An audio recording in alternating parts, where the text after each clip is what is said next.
আমাদের আমাদের সাধু সন্তরা, ভারতবর্ষ জানি যে সাধু সন্তদের দেশ। সেই সাধু সন্তরা তাদের ঘর ছেড়ে বিভিন্ন জায়গায় এই প্রচার অভিযান চালাচ্ছে।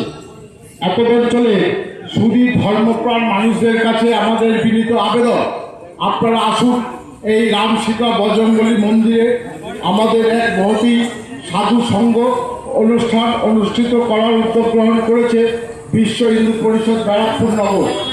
এত অঞ্চলে শুধু ধর্মপ্রাণ মানুষদের কাছে আমাদের বিনীত আবেদন, আপনারা দলে দলে আসুন, কারণ আপনারা জানি সনাতন হিন্দু ধর্ম আজ বিপদগ্রস্ত।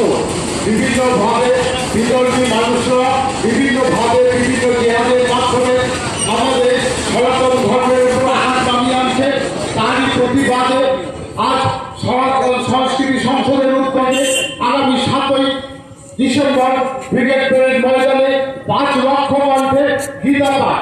আপনারা জানেন যে গীতা আমাদের শুধুমাত্র ধর্মীয় গ্রন্থ নয়, গীতা দেখে গীতা পড়ে আমরা অনুপ্রাণিত হই। গীতা আমাদের বাঁচার রসদ, গীতা আমাদের প্রেরণার উৎস। সেই গীতা পাঠের যে উদ্যোগ গ্রহণ করা হয়েছে, আর কিছুক্ষণের মধ্যেই এই 15 নম্বর রেলগেট সংলগ্ন অঞ্চলে রাম সীতা বজরঙ্গলী মন্দিরে যে সাধু সংঘ আমরা করতে চলেছি, সেই সাধুরা এসে উপস্থিত হয়েছে। ওনারা শুধু কাস্তাপাড়া থেকে এই অঞ্চলে এসে আমাদের সামনে উপস্থিত হয়েছেন। সেই সাধুদেরকে আমরা স্বাগত জানাই। এই